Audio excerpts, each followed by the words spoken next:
Градоначалникот на град Скопје денеска го означи почетокот на градежната сезона, со што ја најави целосната реконструкција на улицата Димитрije Чуповски и дилатација на мостот Гоце Делчев. Шилегов истакна дека градежните работи се неопходни, со цел целосно обновување на инфраструктурата, што, како што рече, долги години не била зафатена. Изрази очекување дека градежните работи на улицата Димитрije Чуповски ќе завршат многу скоро, односно за околу 20 дена.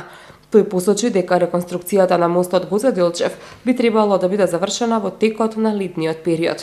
Ова централни места каде што работи градот се неопходни со цел да ја обновиме во целост инфраструктурата која што долги години наназад не била зафаќена. Очекувам дека, имајќи предвид природата на работите на улица Димитрije Чуповски, ќе завршиме многу брзо, а самиот мост заради техниката на работите во текот на лето би требало во целост да биде завршен. Шилегов исто така нагласи дека во моментов градот работи на 3 булевари: Асно, Босна и Херцеговина и Христијан Тодоровски Карпош, како и на мостот кај Момин поток.